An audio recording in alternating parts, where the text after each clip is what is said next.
Welcome back to Celiana, everyone. So far, you guys have really supported my weapons tutorial videos, and so I see a lot of demand for more. So without further ado, here is the switch axe. I'll start off by explaining the file types for different switch axes, and they are a little bit different from charge blades, so we'll go over that.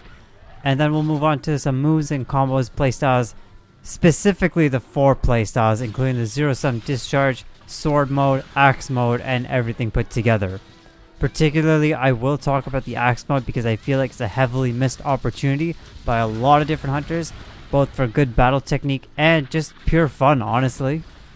Finally, we'll end off this video just as we usually do with some weapon suggestions for you guys, including new Safi weapons and the cool V that just came out. Personally, it's one of my new favorite weapons now, and I honestly never thought I would like it. It did take me a bit to learn how to solo with it, but you know, once you get in the groove with it, it's absolutely a great DPS weapon, and I love it now. So, starting off with file types, I will mention that this only affects one thing: any damage output that comes from your sword mode, which includes melee attacks and your discharges.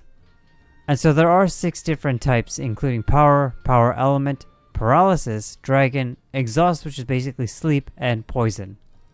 Now the status effect files, as you can see here, they show you the increased amount. However, the power and element ones don't. So you'll have to just keep in mind that when your sword is charged, it's about an extra 30% in damage increase. And this is just something to help you guys be able to compare your damage outputs when you're making your different builds. So you can see here, I'm doing 1 damage. There's only 1 damage output that comes out, 1 single number. When we charge the blade, however, you'll notice that there is a second number that comes up, kind of like a bonus for every hit. That is your extra file damage that's coming from the swords being charged up. So just something to keep in mind for you guys when you're comparing your builds, right? Just to make sure you're getting the most damage that you can actually get out of your build. Now I'll talk about charging your blade in the tip section. Let's stick to files at the moment. Power file is a plain and simple boost to raw damage. Some blades will have an element, but even if you have a power file on it, that extra damage output will not be pertaining to that element. So just keep that in mind. It's still great for added damage, but your overall efficiency will be dropped if your build is focused on element damage. It also glows like orangish if you're really interested. I would say for 90% of builds, your power file is going to be your main weapon. Honestly, it's probably the best one. It's very flexible for most builds, unlike a very specific element, and it also gives you constant damage in any hunt across the board. Just a keynote before we move on to the next one. Your zero sum discharge is directly related to your file damage type. So whatever file you have on your weapon, that's what this shell-like attack is going to damage output as. So if it's an element, it's the element. If it's a dragon, if it's a poison, whatever it is, that shell-like attack is going to be damaging that file output specifically.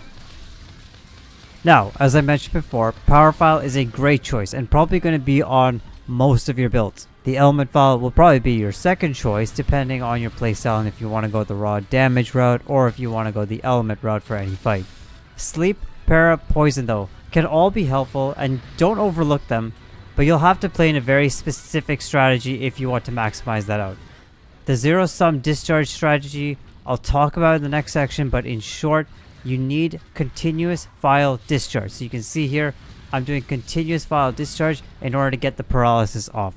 You're gonna need this if you want to get 4 to 6 sleeps in a single hunt, if you want to get 2 to 4 paras in a single hunt, or just keeping poison damage pretty constant. If you're just gonna be sorting or axe moding, there's no point in having these specific files then. I will say though that the dragon file looks pretty goddamn cool as a nice bright red. If only we had more in the game. I swear there's only like one of these blades with a dragon file, so Capcom, please. Since we're ending off on the topic of files, let's start off the tip section by talking about Phial Charging and the zero sum discharge. The most efficient combo that you can do to charge your sword would be a double slash followed by a Heavenly Fury, finishing off with an elemental discharge. And for the element discharge, keep tapping left click until your sword starts to glow, then you're ready. So this charge up technique is particularly needed for power, paralysis, and poison files. The other 3 files don't need that element discharge at the end. Instead, if you continue this pattern, you'll go straight into a zero sum discharge, which is perfect for your combos. Let's take Glavinus here as an example. So I'm going to charge my blade, double slash to start off, Heavenly Fury, and by now I'm already charged. So when I go for my zero sum, I attach right onto the monster and get right into shelling. So that's about it for charging. The last thing I will mention is that you need to melee attack in sword mode in order to charge your blade. And there's two ways you can get into this. So first, as I just showed you with Glavenus, if your weapon is sheathed, you can hit Control to pull out your weapon right into sword mode and right into an attack. This is great because if you are close enough to the monster, you will damage and start charging your blade right away. Now, straight from sheath is probably the most efficient method you can do, but there is a second way you can get to sword, and that is from your axe mode. You can do a wild swing, which then goes into a wild morph. This change is slower, but it has high damage if executed properly, and thus it's only useful maybe in the middle of a hunt, right after a monster has moved to another area or something. You can get a knock, and then do a wild swing and move into a wild morph, which ends up with you in sword mode, and from there you can start charging your blade. Finally, we reach the first attack step, the zero Sum Discharge. Basically, this consists of you getting as much discharge damage as possible.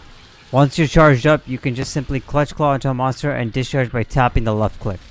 For this strat to work, you should be using Rocksteady and Temporal Mantle, both of them enabling you to latch onto the monster without being interrupted while discharging. I usually use Rocksteady at the start of a hunt, knock the monster into the wall, charge up my blade, and then discharge until my mantle runs out. Temporal on, discharge again, and then repeat. Additionally, you would want Enhancer Jewels to maximize your time the blade stays charged, so together with the Enhancer Jewels, your blade should be charged for most of the Rocksteady and Temporal. Once your mantles are out and recharging, it's really the small stuff that you can do. Try to get a mount, try to knock, get a stun. Anything you can do to make an opening so that you can clutch claw and quickly get some discharge off. You might not be able to get the full discharge, but at least something is better than nothing. Even more ideal would be if you know the monster has a less active part. So let's say on Namiela, I know she doesn't do a lot of tail whips, so I can target that clutch claw without my mantles and hopefully get a couple discharges off before she figures me out. Last point I want to make about the zero Sum Discharge, release timing. I've seen a lot of hunters ignore this, and sometimes it's fine, sometimes it can cost you. If you tap infinitely, just like you just saw here, you eventually run out and have a big release burst, throwing you off the monster. You end up on the ground, and you have a slow animation to come back up. That's a vulnerable state that you're putting yourself in, and knowing the irony of Monster Hunter, if something can kill you, it will. It also wastes precious charge time. So instead, I recommend you practice learning how long each discharge takes, and then release about 1 or 2 shots early. You land on your feet just like I did, and then you're free to immediately respond to anything or get back on the monster, wasting no time in your attack, unless he roars like he did just there. So just a couple more for good measure. I jump off here a little bit early. I have Temporal, so I don't worry about his attack, but if I had to, I could have rolled out of it. Back right on the monster, discharging again. So this time, I don't care about my alerts, and I fall right to the ground. So now I have a long animation. I gotta reset my sword. Luckily, he was far away, but if it was the first case scenario, I would have been hit again. Switching gears a bit, let's discuss the axe mode. Personally, this mode is a lot of fun, one of my favorites. Basically, you're doing a lot of pokes, fading slashes in and out of danger until you get a stagger or a knock. Luckily, axe mode has a huge ability for tripping, staggering, and knocking. Even more so when you're in power mode. You can charge your axe by simply doing a wild swing, then a heavy slap. Keep in mind though that you have to do at least 2 swings, otherwise it won't charge. The other indicator is that you can look at your body. It'll start to glow red when you're charged, then apply your heavy slam to apply it to your axe. Now once in power mode, you also have a lot of damage against going tripping, but you can also break parts really easily. It's quite effective, and I can showcase the Barioth right here. This is within the first 2 minutes, I break his arm and go in for more damage. My Rocksteady hasn't even finished yet. So when you're using the axe mode, make sure you're targeting one part at a time and break them off nice and easily. Now, for the playstyle, think of this mode as your mobility mode of the switch axe. Discharges, your goal was to latch on and shoot. This one, you're moving all around the enemy. You've got quick pokes, which don't lock you in an animation. You're targeting a weak spot and waiting for that trip or knock for full DPS. So the first move I would keep in mind is the Fade Slash. This move will get you out of dangerous spots, and since you're always on the move with this axe mode, you need to get your positioning correct. This skill lets you damage monsters while backing away from them to reevaluate which direction you're going to move next. So right here, I go in for a poke and I miss, so then I need to quickly back out to make sure I know where the monster's going. Lucky for me in this situation, he just starts to roar, but if he had done a tailspin or something, I would have had time to roll away again just to back out and avoid his attacks. Okay, next quick tip, the Slinger Burst. This can do two things. After a single attack, this burst lets you turn your character in any direction you may need to reposition. Just like how I was under the Barioth, I could have used this burst to turn myself towards the weakened arm. I'll show you in the training room here for simplicity. I'm able to do a poke and then turn 360. So here I turn to the right. Now, yes, this move is pretty helpful to turn, but in all honesty, you may not be able to use it for most, especially if the monster is enraged and moving around a lot. Instead, I would load your slinger with monster drop slinger like piercing pods, thorns. This is where the true utility of the slinger shots comes in. Your shots will be able to stagger a monster while you are close and give you an opening to attack. A single poke from the axe mode could be all you need to drop or stagger or stun the monster. So this slinger gives you that perfect opening. So Barioth is another example here. I know he's going to jump here and he's going to be tired for a second. So let's slow him down by just staggering him. And then I get a couple more hits in. And actually I notice he's not even moving. He's roaring again. So I can go into a full wild swing here. So yeah, that's the true utility I'd say of the Slinger Burst. The skill could actually be more helpful in a team fight when your teammates have long combos. I regularly hunt with friends who use charge blades, so slingering at the right time could give us both an opening to knock the monster. No, I did mention that there is a second way to use this Slinger Burst. From your wild swing, inputting a slinger shot will cancel the animation and throw you away from the monster. In my experience, this is nothing more than just an emergency situation kind of a thing. If you're starting your combo at the wrong time, you can quickly use this to get away from the monster while staggering them.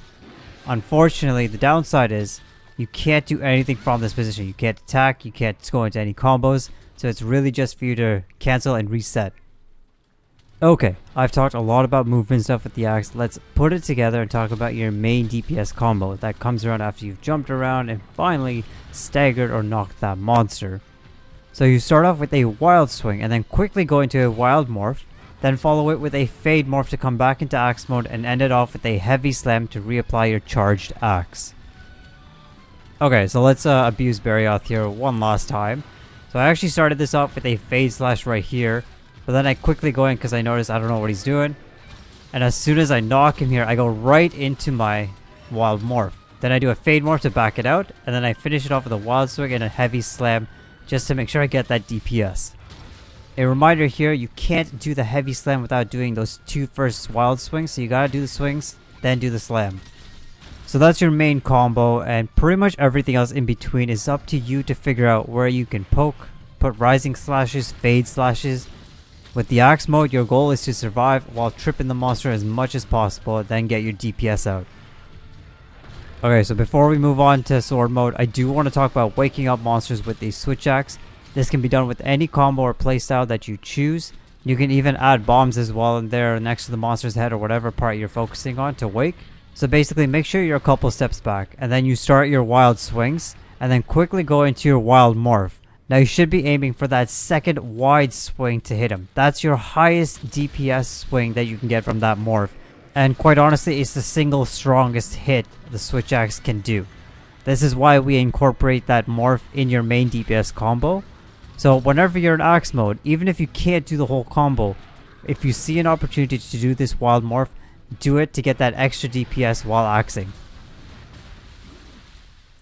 Alright, finally we reached sword mode, a great choice for DPS, and in the base game it was the preferred playstyle, but I gotta be honest, with Iceborne it's just much better to use it in combination with other modes, but we'll talk about that in a second.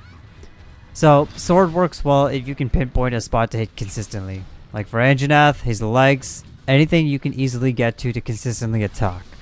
The main thing to keep in mind is that sword mode is limited to the green stamina bar you see in the middle of the weapon. After it hits about 30%, it's going to go purple, and then any combo that you finish after that, it's going to revert automatically back to axe mode. That reverting is quite a slow animation, honestly, and it keeps you in a vulnerable state yet again. So my number one tip here is that avoid it getting too low. If you can, keep attacking until you reach that bar, and then do one more quick attack and quickly morph. if you manually morph the weapon yourself, you actually gain back some stamina and you can avoid having a broken blade. So that little bit came back because I manually morphed it. So that gives you control over the fight of when you need to be in sword mode, or when you think it's a good idea to go over, and when you think it isn't. Okay, moving on. So, as you can tell from the video so far, yes, the sword does more damage when you're charged. Again, it's actually even more crucial that you have enhancer builds when you're using the sword a lot more, because it really uses the stamina quite fast. It uses it much faster than the zero sum discharge, so you're going to run out quicker and you're going to have to recharge and put away your weapon multiple times. So having enhancer to keep your blade charged is highly recommended. So keeping your stamina bar in mind, your highest DPS combo is actually pretty straightforward. It's 3 simple slashes followed by a double slash, which actually lets you curl really nicely back into single slashing and then back to a double. Unfortunately, with the stamina bar, you won't be able to get more than 2 cycles through, so I'd recommend just doing 1, maybe 1.5, and then putting your sword away to recharge. Last thing I'll briefly mention, I know you can get more sword damage by attacking monsters through teammates. You can tell your friends to put some flinch free on and attack the same parts together. It's an option. In my opinion, it's just better to break more parts, separate parts, and then finish the monster off. So that brings me to the end of sword mode, and though honestly, because of the stamina recovery time, I think it's much better to be used at least in combination with the axe mode. If you charge up your axe to power mode, you can get some knocks or flinches and then go right back into sword mode to get some DPS. So on that note, that kind of leads me to the 4th attack strategy, which is basically everything, and it's the most fun in my opinion. It varies up the gameplay style, and it still isn't the worst for damage. Monsters are pretty easy to knock at the start, so maybe you want to get your zero sum discharges off at the start, go into axe mode, break some parts, knock the monster, go back into sword mode while your mantles recharge, and then end it off with some more zero sum discharges when they're back. Alright, last thing here guys, we'll talk about some weapons and then some jewels. There's not a lot of variety honestly though, so as I mentioned before, power Phial is one of your biggest things. It's on a lot of these weapons here, so you can see like just going down the list, there's quite a bit of power Phial, power Phial, power Phial, power element Phial, power element, right? So a lot of power and power element. I would say for a lot of the things that have a hidden perks, they might have a different Phial. So this one, poison, hidden Phial, a fun one to use if you really want to try it out. Yeah, so the other one, there's also a sleep one, exhaust Phial because it's slept over, so you can change your build so that you can have release, double that exhaust, and it's actually a pretty good sleep weapon. Same goes with the poison, and then same goes with paralysis ones as well. There's gotta be a couple here. Here we go. Paralysis Phial, and then paralysis hidden as well. So those ones are probably the ones you want to be looking at. You'll have to change your build to have a free element though. Other than that, most of these, you can see some of these, even if they have an elemental damage, they have a power Phial. So just keep in mind that your Phial damage, your zero sum discharge, is not going to do elemental damage. It's just going to do raw damage. This is just good for melee attacks. Surprise something more if you have right now, or if you haven't gotten a chance to upgrade your Saphi Shadow Blades or anything. These are excellent choices as well. The Saphi ones are a lot of fun and you have more customizability with them. You can also change the Phial types as per whatever you want with Saphi weapons. So here I changed my Hell Axe into a elemental Phial. So that's a lot of fun. You can build sleep weapons, you can build poison weapons. It's actually a lot more fun to be able to customize a lot of this. I had a lot of fun with this build. It's absolutely hilarious. If you want to check it out, I have a video on it. It's absolutely insane. Combining this with the Saphi armor, oh, I was like soaring in fire damage over 1500. It was beautiful. Kulvi weapons have also just come out, so Kulvi Kajar, Stream, Water, Ice. It's a great one, great choice, right? And the best part is that they have the critical element at the bottom right that you see there.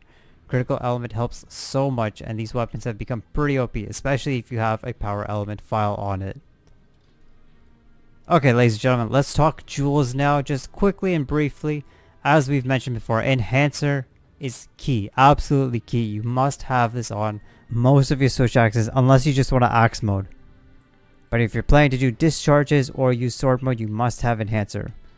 Maintenance is also a very key one to have. Try to get this on your build as much as possible. This gets your mantles back faster, which will then get your DPS much higher throughout the fight.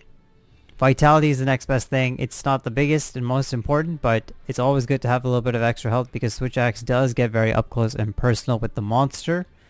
So a lot of times things can go wrong until you're very proficient at knowing the monster's attack patterns.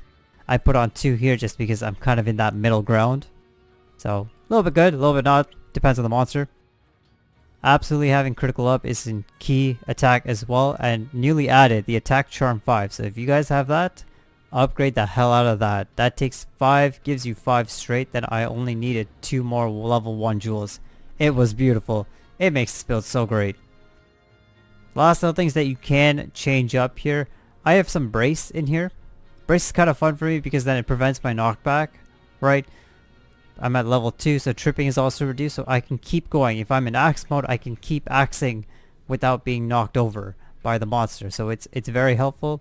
You can obviously replace that with anything you want. You can put some flawless jewels if you think it might be handy. While you're in temporal, you're not going to lose health, so you might as well have peak performance going on. As well, agitator is not a bad thing to have. I have agitator right now on my build. So here I have actually secret agitator as well because I'm using the Brachiodos armor. So it's very helpful.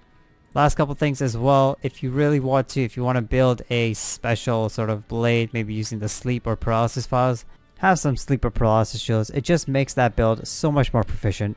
As I've mentioned before, you must use the 0 Sum Discharge if you really want to maximize the potential of these file types. Other than that, you can have fun little things like Sharp Jewel, jumping, and evasion will help you clear monsters, especially if you're in axe mode. You can jump around, avoid monsters a lot more, and then get right back in to get some damage.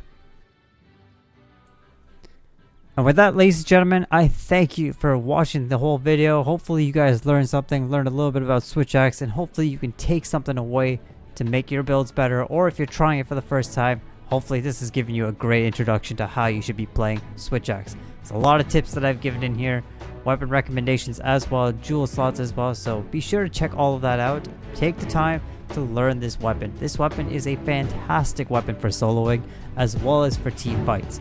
And with that, hope you guys enjoy, stay quarantined, stay safe, stay indoors, and play some Monster Hunter.